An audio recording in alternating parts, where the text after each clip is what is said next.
नमस्कार मंडळी, मी सुबोध. तर आज आम्ही बनवूया टेस्टी मालवणी कुर्मा भाजी. तर त्याच्यासाठी बघा, इकडे बटाटो एक घेतलेलो आहे, एक टोमॅटो घेतलेलो आहे, एक मोठो कांदो, हळदी मिरची, हिरवे वाटाणे 4 तास भिजत घातलेले आणि गाजर. हे बघा, असे सगळे बारीक करून ना कुकरमध्ये टाकायचे. जरासा मीठ टाकायचा आणि एकानं एक शिटी काढून घ्यायची मस्तपैकी. म्हणजे एकदम उकळता नाही, भरपूर उकडवू देता का म्हणे. हे बघा, अशी एकच शिटी काढून घ्यायची, कारण ते परत आपणाक शिजवायची आहेत. तोपर्यंत इकडे ना अर्धी वाटी खोबरा आणि अर्ध्यातलो अर्धो कांदो घ्यायचो आणि जरासा पाणी टाकायचा आणि तीळ टाकायचे 2-3 चमचे आणि ना मिक्सरला बारीक करून घ्यायचं. एकदम अशी केलात ना एकदम टेस्टी कुर्मा भाजी जाता मस्त. इकडे ठेवायचं टोप तुमचं काय असत ती कढई गॅसवरती. तेल व्यवस्थित गरम झाला ना 1.5-2 पळी तेल टाकायचा आणि तेल व्यवस्थित गरम झाला की जरासे खडे मसाले टाकायचे, लवंग, आणि त्याच्यानंतर त्याच्यात टाकायचो कढीपत्तो. त्याच्यानंतर तो कांदो टाकायचो बारीक चिरलेलो आणि जराशी ना आला लसूण पेस्ट टाकायची.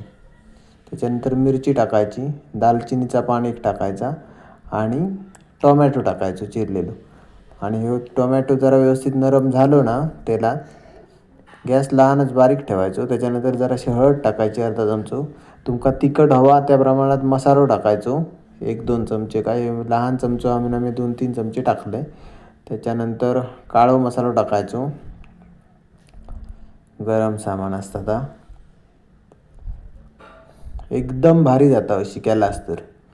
बघा असं, आणि ढवळून घ्यायचं व्यवस्थित, परतून घ्यायचा व्यवस्थित एकदा.